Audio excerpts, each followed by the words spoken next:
16 مہینے کی جو دوستی تھی وہ ڈرامہ تھی، یا اب جو یہ کلیشز میں چلے گئے ہوئے ہیں؟ احسن اقبال بھی کہتے ہیں کہ جی 2018 میں پاکستان پیپلز پارٹی اور پاکستان تحریک انصاف نے مسلم لیگ نون سے لیول پلینگ فیلڈ چھینی۔ بڑا اچھا سوال ہے آپ کا ترین صاحب۔ پہلے تو شکریہ آپ نے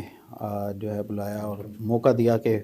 اوپینین جو ایک رائے ہوتی ہے انسان کی وہ اور لوگوں کی جو چیزیں ہیں وہ پہنچ سکیں۔ اچھا، بات یہ ہے کہ جو یہ 16 مہینے کی جو ان کا اتحاد تھا، پاکستان کی سیاست میں کوئی بھی اتحاد کامیاب نہیں ہوا، وہ سیاسی ڈرامہ ہی ہوتا ہے۔ آپس میں ان کے جو تعلقات ہوتے ہیں وہ کسی بھی سیاسی بنیادوں پر استوار کیے جاتے ہیں، اور اس کے بعد جب ان کی چیزیں سامنے آتی ہیں تو وہ علیحدگی اختیار کر لیتے ہیں، چاہے وہ الیکشن میں عارضی طور پر ان کا اتحاد ہو جماعتوں کا، یا اس سے پہلے یہ پی ڈی ایم کی شکل میں یہ چیزیں آئیں۔ پی ڈی ایم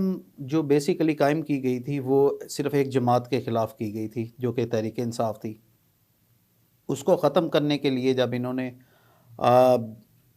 کیونکہ پاکستان کی سیاست میں نا ہر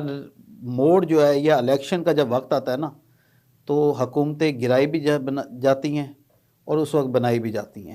اس سے پہلے اس کا پورا ہوم ورک کیا جاتا ہے کہ کس کو ہم نے لے کے آنا ہے، کس بنیاد پہ لے کے آنا ہے اور کس طریقے سے آنا ہے، چاہے وہ نواز شریف کے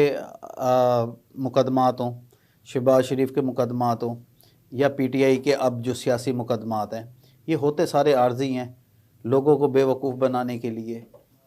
اچھا ملک صاحب، آپ کہہ رہے ہیں کہ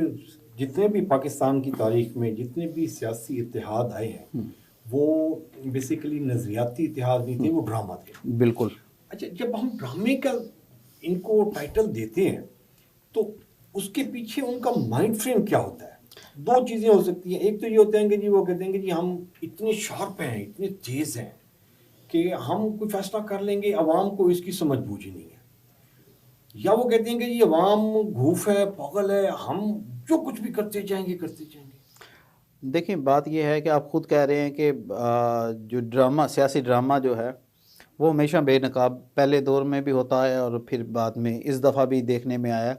کہ آپس میں جو ان کے معاملات طے ہوئے حکومت قائم کرنے کے لیے، شہباز شریف سے لے کے بلاول والا، مجبوری یہ ہے کہ فیس سیونگ کے لیے کوئی بندہ ایسا نہیں ہوتا سامنے بعض دفعہ کہ جس کو لایا جا سکے، اس لیے دوبارہ وہ رپیٹ جو چہرے ہیں اور چند جو سیاستدان ہیں، چاہے وہ ملک لوٹ کے کھا گئے ہیں، مقدمات بن گئے ہیں، مگر ان مقدمات کی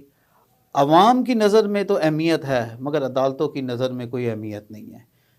آشیانہ کیس لے لیں، وہی شہباز شریف تھا جس کو اب بری کیا گیا ہے، آج چیمہ وہی تھا جس نے کرپشن کی، اربوں روپے کی کرپشن کر کے